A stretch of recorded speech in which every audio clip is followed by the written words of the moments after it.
Hello, and this is Big Bang Bond. Today I will be reviewing Spyro the Dragon for the Sony PlayStation. Now here's a very quick history lesson. Let's just say that the PlayStation had a lot of violent games and Sony wanted some more kid-friendly games, and that's what the PS4 needs. So they got Insomniac Games, who would later go on to create Ratchet & Clank and Resistance, to make a kid-friendly platformer for the kiddies to enjoy, and everyone to enjoy, so they made Spyro the Dragon. The game came out in September of 1998 in North America, October of 1998 in Europe, and April of 1999 in Japan. Now this game has received above average to ultimate praise. In fact, I even know someone who would call this game their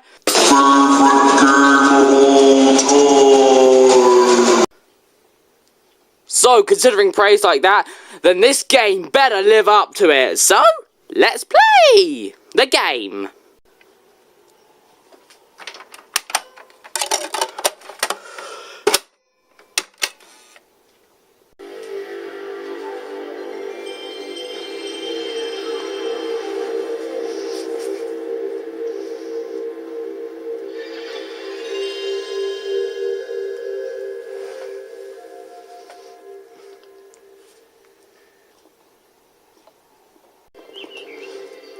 Spyro 1 has a very silly and simplistic story.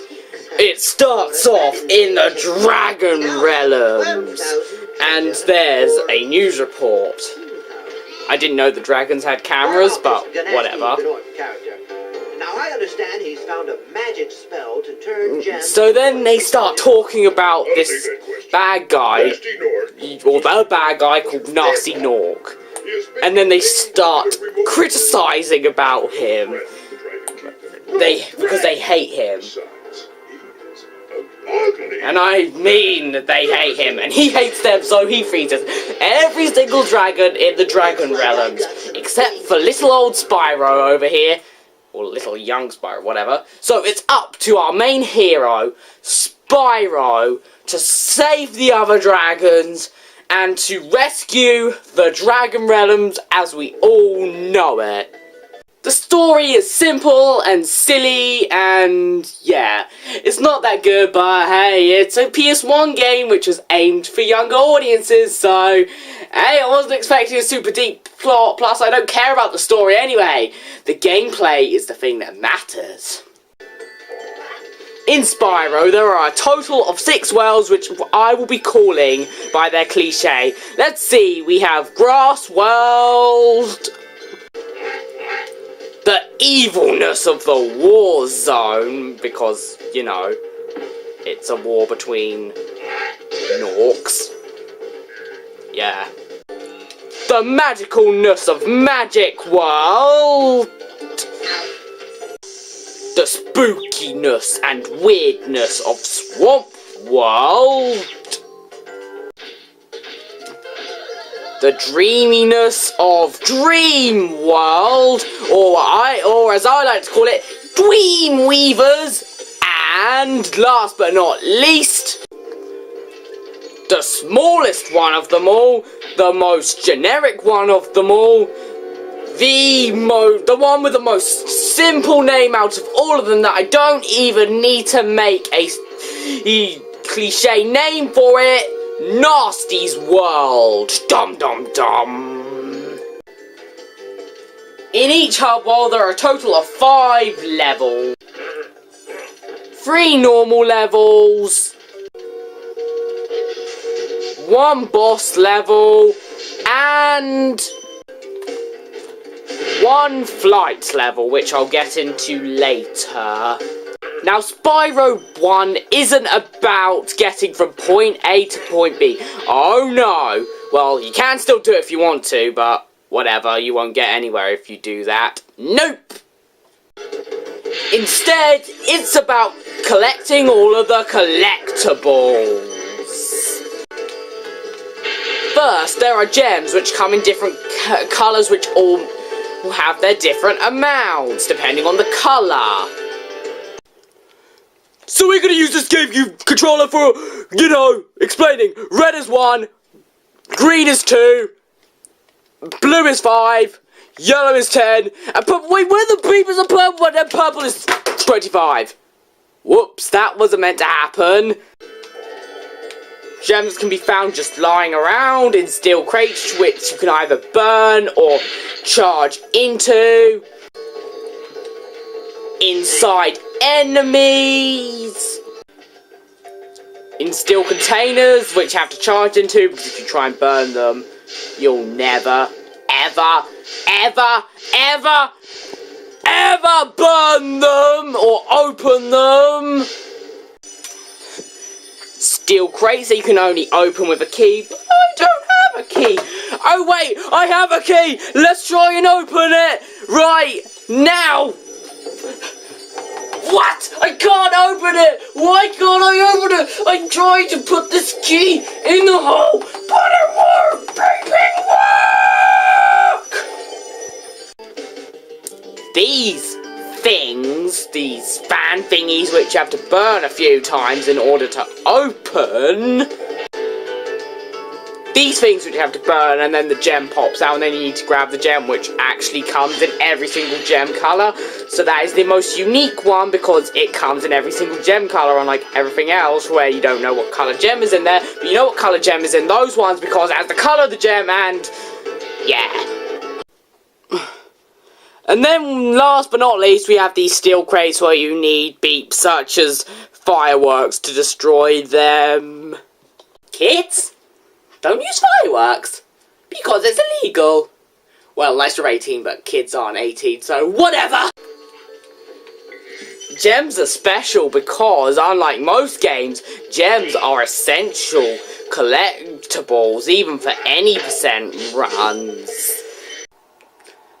There's a total of 14,000 of them in the whole game. As well as the gems, another important collectible are the dragons. Yeah, and there are a total of 80 of them. Now, after you save the dragons, they say something. Now, sometimes they say some useful things, such as this dragon, who is also the only dragon you can't skip. I'm going after him. Find dragons first.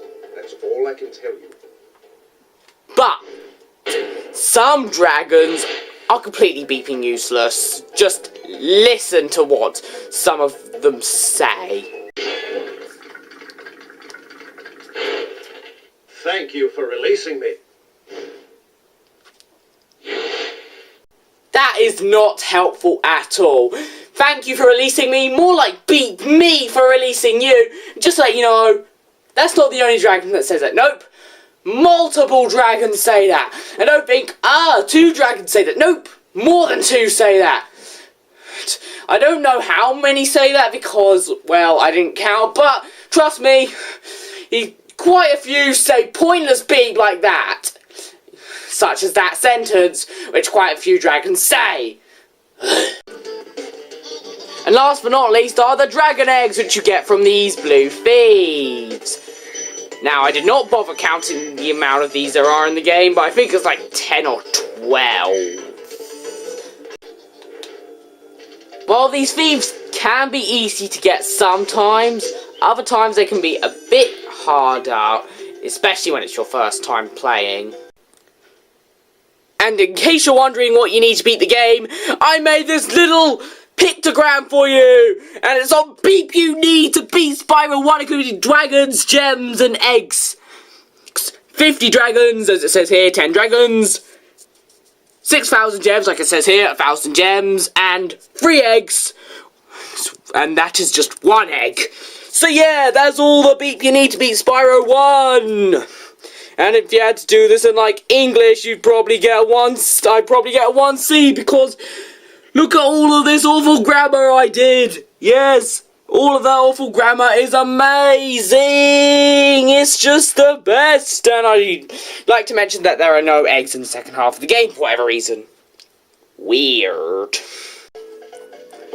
The controls in Spyro 1 are very, very simple. You press X to jump, which is nice and simple. You can hold square to charge. You press circle to burn stuff. You hold triangle to go in this camera view. You can use L2 and R2 to move the camera, which, by the way, you press L2 to go right and R2 to go left. So, I guess it's inverted!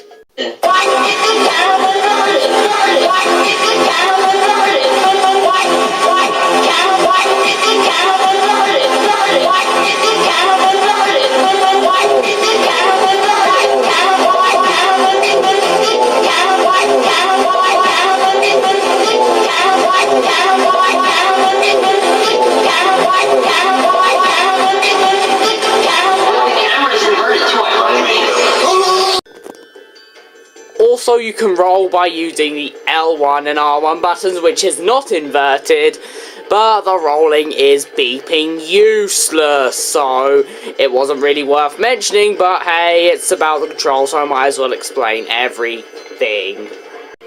One cool thing about the flame and the charge is that the game knows that those are your abilities, so some enemies can only be killed with one. For example, enemies with like metal armor cannot be killed with the flame, but they can be charged at, and fat enemies which can't be charged into, but they can be burned. Yeah.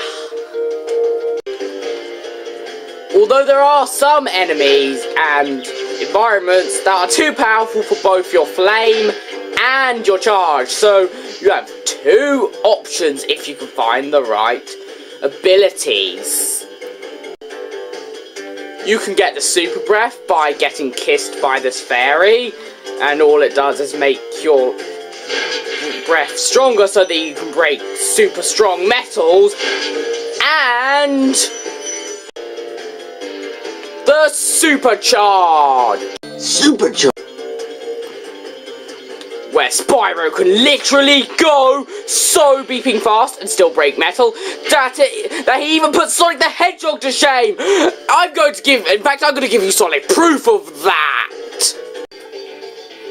Hey Sonic, have you ever heard of this new guy called Spyro? He's way faster than you. No, he's not. Yeah, he is. Okay, then prove it to me. Okay, I will.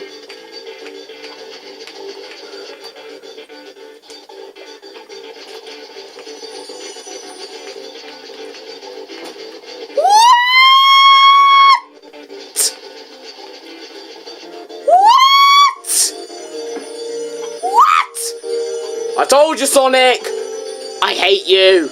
You'll never be my friend again! I don't care. Anyway, you killed my first copy of Mario Kart Double Dash, so die, Sonic!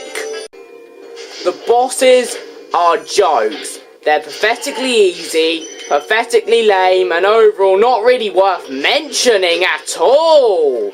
I mean, just look at the first boss. Look at how lame he is. Just look. It's a stupid sheep! That is obviously lame. Now, there aren't really any more bosses to mention because they're all lame. Although one is called Blowhard, in case you're interested. In the flight levels, basically, you have 4 objectives and you need to destroy 8 of each object that the game gives you to destroy. Now, if you get all 8 in one objective, you get 60 gems. If you do everything in one go, you get 300 gems. As for the events you do, the ones that reoccur are breaking chests and going through arches. The other 2 are random, you're always killing enemies, but they're always different. And then you're either destroying barrels or flying through rings!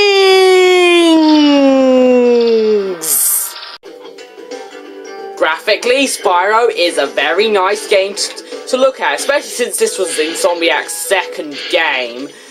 It's bright and colourful, the textures look nice, the character models look nice, the game just looks nice. It's surely nowadays you have HD graphics and realistic looking graphics, but this is nice, bright, colourful, and back in the days when games were still good and not super violent, this was the good times of gaming, not today.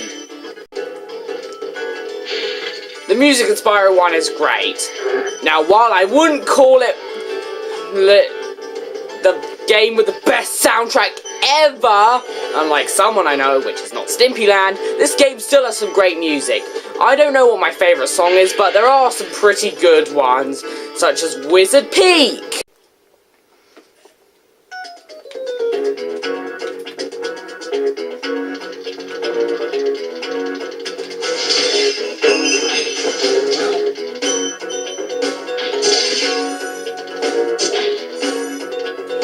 Here's a fun fact for you. This song was actually used in the credits in the Amanda Show. No, really, look it up if you don't believe me. I'm being serious. Seriously, if you don't believe me, then beep you. I hate you. Go drown in a pool of lava. I hate you. Ah! Okay, but this song's still amazing. I also love the music for the hub world that Wizard Peak is in. Magic Crafters. Oh, what the beep. This should do the trick.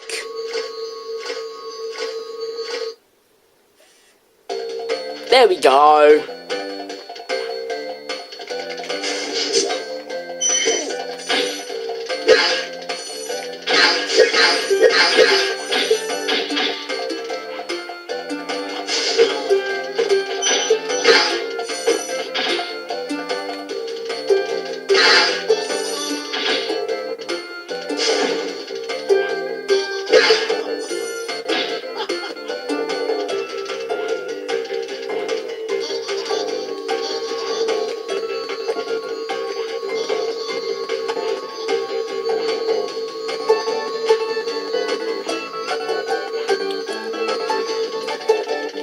Oh, and how can I forget about that catchy as beat title screen music?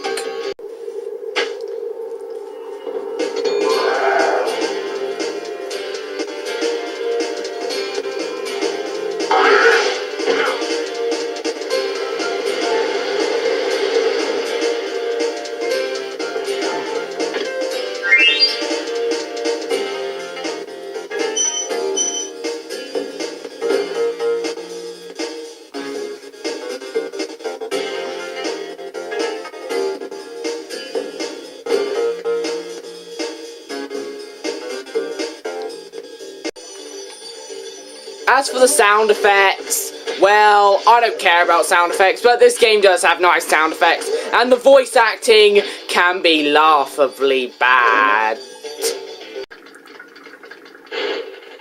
Thanks for releasing me, Spyro. You have no idea how long I've been trapped in crystal. And, neither do I. Who are you again? I'm out of here. Okay, guys, you gotta admit that was pretty stupid. Is there anything wrong with Spyro 1? Well, there is one thing that does annoy me about all three of the original Spyro games, and that, in case you don't know, is that you can't collect gems again once you've already collected them.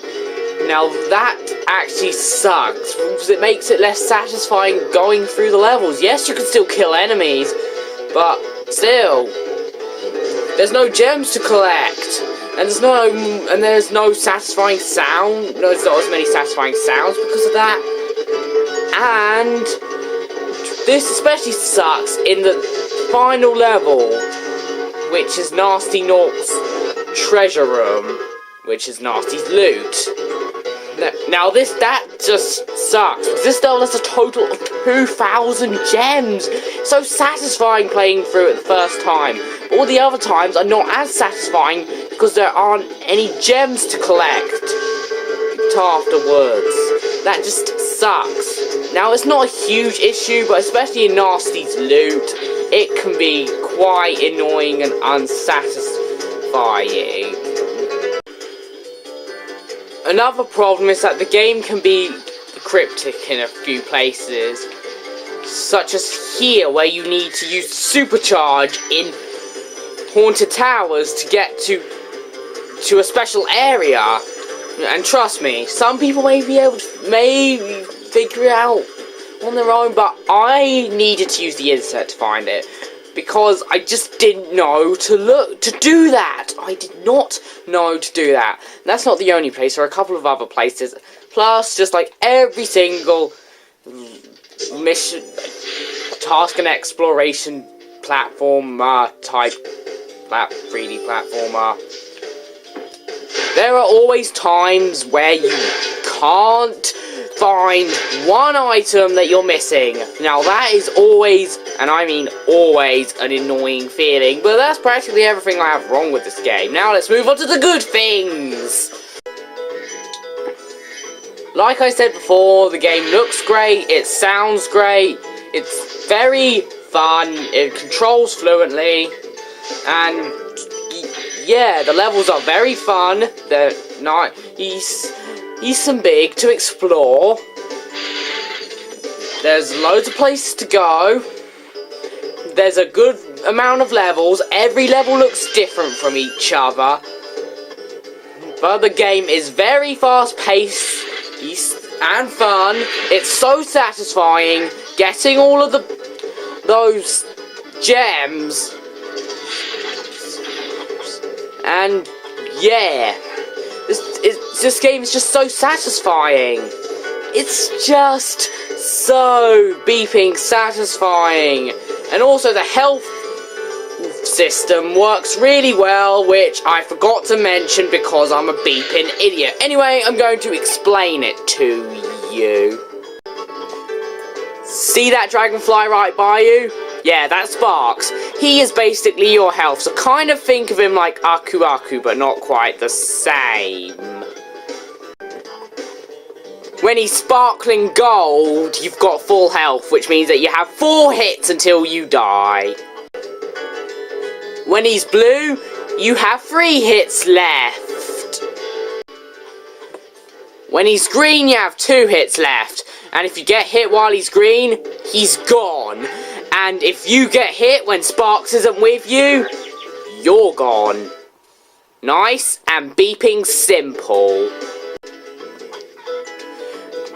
You can restore your health, thankfully, by killing little innocent animals by either charging into them or burning them to death, which will give Sparks a butterfly, which will make him appear, and if he's not with you, he will just turn green once you get a butterfly. So yeah, that's nice and simple. Another thing I love is the variety. I've already said that not 2 levels look the same, and that is definitely true. And as for the enemies, they don't a single enemy does not reoccur for more than 2 levels maximum. That's right. An enemy reoccurs in a level. It can appear in one level, then it might appear in another one, the keyword being might, and then it'll never appear again. That is just so creative. That and every single level, and I mean every single level, has a different song, which is also sweet. So this game's variety is just very high, and each level is very different. The enemies are always different and fresh. The level designs are fresh, and the music's always fresh. So this game definitely has a lot. So this game definitely has a lot of variety. Now it's time for the overall.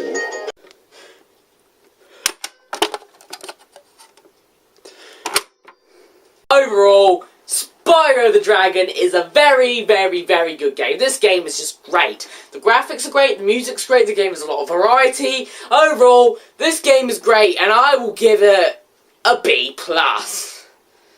Or maybe an A, I'll just give it a B+. But this game is still great. If you see this game for cheap, go buy it. it's definitely worth the money. Now, while it's not my favourite game of all time, and in case you're wondering what it is, that'll have to be Super Mario 3D World. This game is just incredible. Go buy a Wii U and this game right now. This game gets an S, my best rating ever, because it's my favourite game of all time. Spyro the Dragon is still a solid game, which you should definitely buy if you have a PS1, PS2, or PS3, and you should download it on the PlayStation Store if you have a PS3 or PS Vita, or PS4, I think. But we're not done yet. Oh no! Oh no! Now it's time to talk about the Japanese. Wait, what? What? Ripto? What? Guys, seriously, guys, look. Does this look like Ripto to you? Does this look like Ripto? Does it? Well, I guess it does. I mean, Ripto's name did come from the Japanese spelling for Spyro. So anyway, let's play the Japanese version.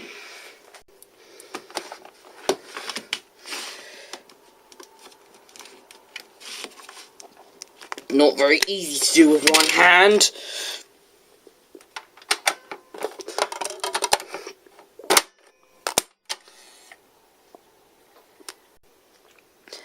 Now, most footage will be taken off of YouTube because on my original PlayStation, the game looks like this. Yeah, that. But there are a few differences. For starters, there are numbers above the level counters, like in Mario, where it's like 2-2 for this one. So yeah, that's a odd change, but hey, it's there. And the font on the pause menu is different, which is odd. Yeah. But now we will have to be looking on YouTube for the rest of the changes, for the most part. The story's practically the same in the Japanese version, but it gives us some backstory of Spyro with this cute anime look. It's a very nice artwork, I must admit. And while I can't read it, the pictures just give you justice by showing you everything. That, and it still explains the game's story, in a way. It shows Nasty Nork watching Spyro, and then he gets angry. Then he just turns all of the dragons into stone, into crystals. For whatever reason, but if you played the game, then you should know, or you could just read the text, and if you can, and yeah. And then it just shows us a bit more. It's showing us a better version of, Spyro only being able to attack enemies in one way or another. Way better than I can, and yeah. So that's interesting. The first difference I'd like to mention in the Japanese versions, other than the few that I just went over on a bit ago, is that I can't show you on my TV because it's in black and white, is that Sparks is always green. No matter how much health you have, he is always green for whatever reason. One difference with the Japanese version is that there are a whole bunch of signs, and trust me, they are everywhere, and you have to flame them to hit them, from the Artisan's World, or Green Garden as I believe it's called in the Japanese version, all the way to the treasure room, or Nasty's loot. To my knowledge, the only levels which have the same names in Japan are Dry Canyon, Cliff Town, and Wizard Peak. Every other level has a different name in Japan, and if you want to know more about that, go find some videos on the internet. Another big difference in the Japanese version is the speed and the camera. Spyro runs much slower in the Japanese version, and the camera is much different, and it's definitely for the worst. I only found one area in the entire game where the Japanese camera is actually helpful, but everywhere else it is beeping useless and annoying. Spyro runs a lot slower in the Japanese version. He walks at the same speed, but he's slower in the main game, which sucks. It just makes the game more boring, which just sucks. But luckily for you, there's a way to make Spyro go faster. Now here's what happens if you hold square normally. He charges very slowly. But if you mash X and square at the same time, since Spyro can't jump while he's charging, unlike in the other versions, you can go much faster. Just watch!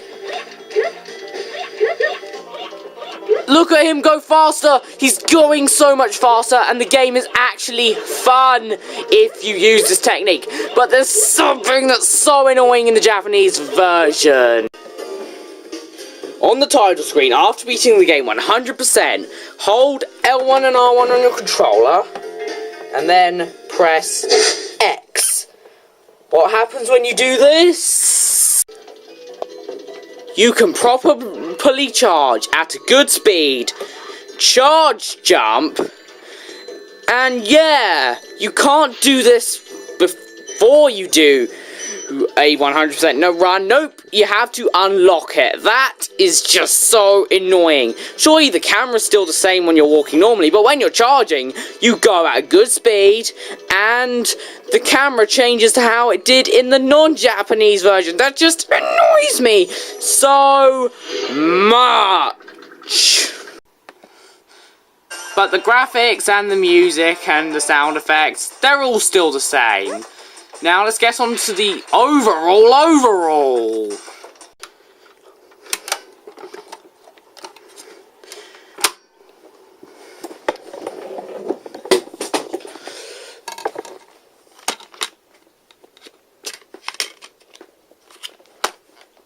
Overall, the Japanese version of Spyro 1 isn't as good as the non-Japanese version, mainly because it's slower and the camera's worse and there are so many signs. But the Japanese version was actually easier than the American/European version. No, really. In the European version, there were quite a few enemies that really annoyed me, especially in the second half of the game, but in the Japanese version, they didn't annoy me that much. Maybe it's because of the slower speeds, I don't know. But I needed to use the internet a few times on this, but I didn't need to use it at all in the Japanese version. At least I don't think I did. Maybe this was just because I remembered what to do. But anyway, the Japanese version, while worse than the European/North American version, it's not that actually bad. If you mash X and square, you can actually have some fun with this game and go at a decent pace. Overall, the Japanese version gets a B. It's good, but not as good as the North American/European version. And yeah, so I've beaten the North American/European version like 3 times, I think.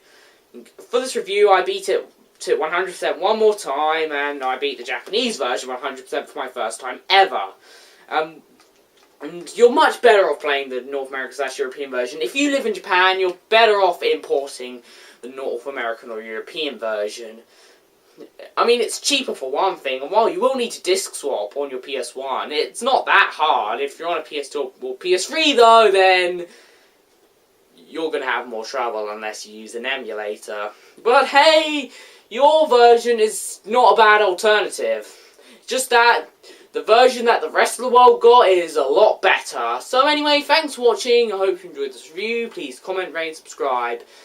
Remember, if you have any questions, go to the Q&A video. If you have any requests, you can put them in the Q&A video, or you can just put review requests in this video, or you can put them in the Q&A video.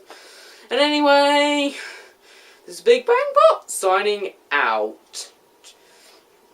And I know that I've said this before, but you're much better off playing the European/North American version. This version gets a B+, and this version gets a B. So just remember that. But if you're interested to play the Japanese version, then go ahead. I mean, it will cost you quite a bit of money, but it won't cost you too much. I got mine for like £12.18 plus free postage, so that's a plus. Anyway, goodbye!